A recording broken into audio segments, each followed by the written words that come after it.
Olá, amados, graça e paz. Aqui o irmão Fábio Gomes. A palavra nos ensina sobre os pobres de espírito.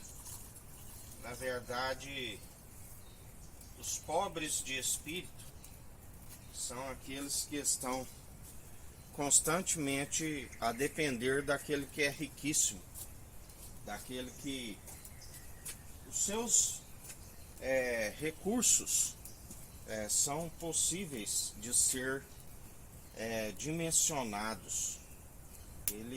A palavra diz aquele que se empobreceu para nos tornar riquíssimos. Assim como muitos estão à beira do caminho a mendigar esmola. A palavra diz que pelo esfriamento do amor, o amor ele é riquíssimo. Ele nos concede riquezas imensuráveis. Mas pelo esfriamento do amor, assim como aquilo que é levado entre homens, aonde nós investimos no tesouro do alto, aonde a traça e a ferrugem não consome e o ladrão não mina.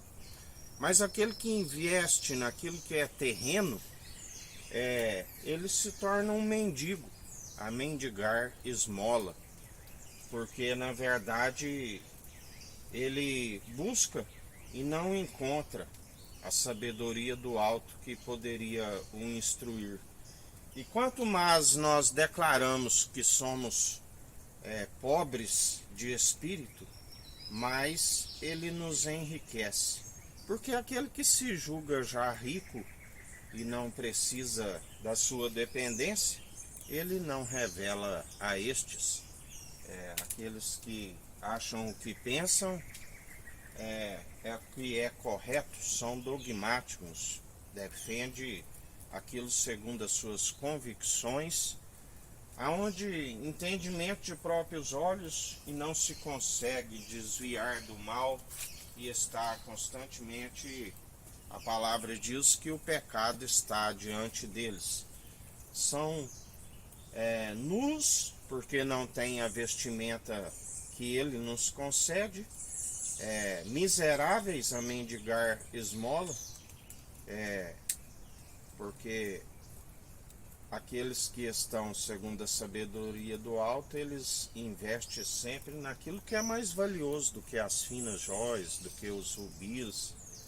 Pode juntar todas as riquezas terrenas que não se compara à riqueza da qual nós possuímos, não por si, mas porque ele está constantemente a nos revelar. Ele agrada aqueles que são pobres de espírito.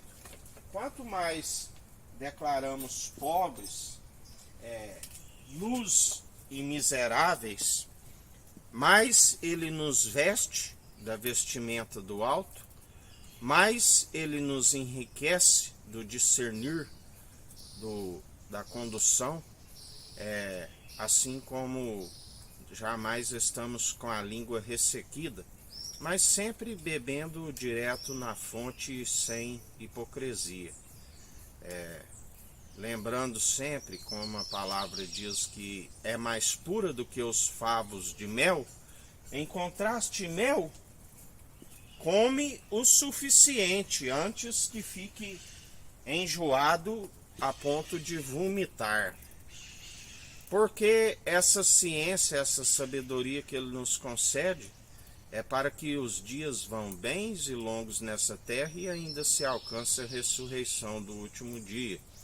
E assim como nos concede os dons irrevogáveis que deve ser operado por aquele que é excelso, nós ofertamos de graça, assim como ele de graça nos oferta, e perseveramos.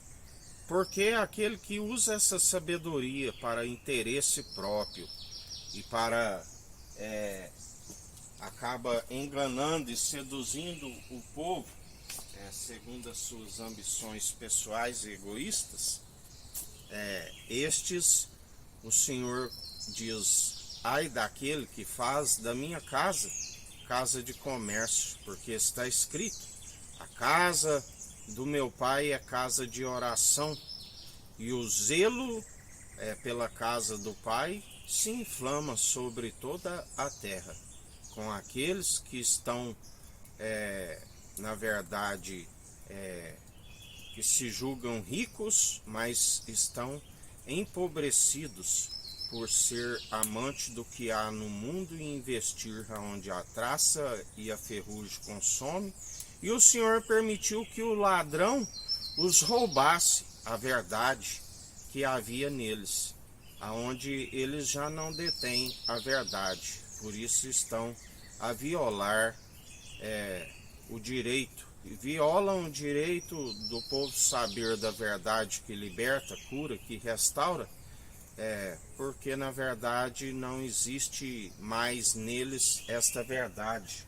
É só interesse próprio, é só sequidão, é só toda espécie de imundícia.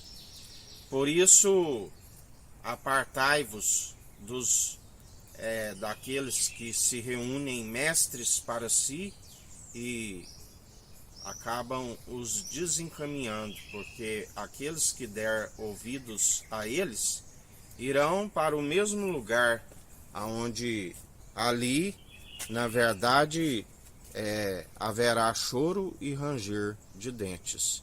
Mas para aqueles que são imitadores daquele que é riquíssimo e sempre está a nos nutrir daquilo que é rico, assim sejais imitadores dele, assim como nós somos. Porque maldito do homem que confia no homem, maldito do homem que estriba no seu próprio entendimento, que deixa de estar segundo o coração de Deus, enriquecido pela riqueza do alto, aonde ninguém rouba a verdade que há em nós, assim nos diz o Senhor.